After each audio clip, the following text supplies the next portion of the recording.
साल 2000 के शुरुआती दशक में विवेक ओबरॉय को बॉलीवुड का अगला स्टार कहा जाता था।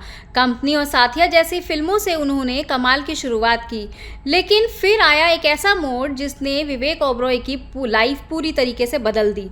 साल 2003 एक प्रेस कॉन्फ्रेंस में विवेक ने सलमान खान पर सीरियस आरोप लगाए। उन्होंने कहा कि सलमान उन्हें धमकाते हैं और उस वक्त विवेक का नाम जुड़ रहा था ऐश्वर्या राय से।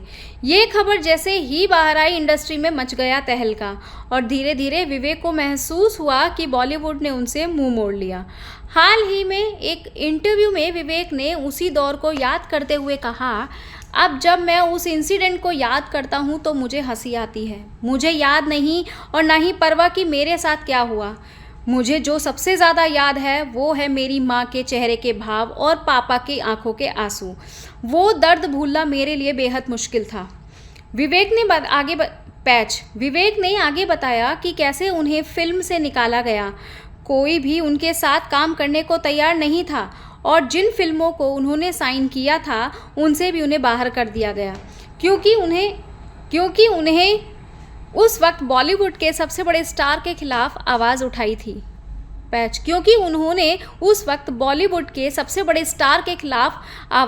थी। जिसका असर विवेक से कहीं ज़्यादा था। उन्होंने बताया, मुझे और मेरे परिवार को धमकी भरे फ़ोन आते थे। मेरी माँ, बहन, पिता को भी कॉल्स किए जाते थे। पूरा इंडस्ट्री मुझे बॉयकॉट करना चाहता था। साल 2000 के शुरुआती दशक में विवेक ओबरॉय को बॉलीवुड का अगला स्टार कहा जाता था। कंपनी और साथिया जैसी फिल्मों से उन्होंने कमाल की शुरुआत की, लेकिन फिर आया एक ऐसा मोड़ जिसने विवेक ओबरॉय की लाइफ पूरी तरीके से बदल दी। साल 2003 एक प्रेस कॉन्फ्रेंस में विवेक ने सलमान खान पर सीरियस आरोप लगाए। उन्होंने कहा कि सलमान उन्हें धमकाते हैं और उस वक्त विवेक का नाम जुड़ रहा था ऐश्वर्या राय से। ये खबर जैसे ही बाहर आई, इंडस्ट्री में मच गया तहलका और धीरे धीरे विवेक को महसूस हुआ कि बॉलीवुड ने उनसे मुंह मोड़ लिया।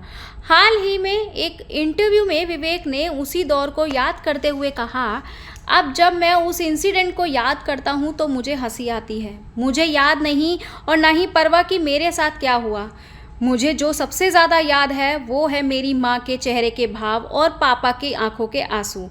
वो दर्द भूलना मेरे लिए बेहद मुश्किल था। विवेक ने आगे बताया कि कैसे उन्हें फिल्म से निकाला गया। कोई भी उनके साथ काम करने को तैयार नहीं था और जिन फिल्मों को उन्होंने साइन किया था उनसे भी उन्हें बाहर कर दिया गया, क्योंकि उन्हें उस वक्त बॉलीवुड के सबसे बड़े स्टार के खिलाफ आवाज़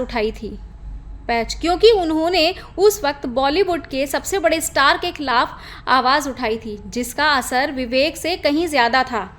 उन्होंने बताया, मुझे और मेरे परिवार को धमकी भरे फ़ोन आते थे। मेरी माँ, बहन, पिता को भी कॉल्स किए जाते थे।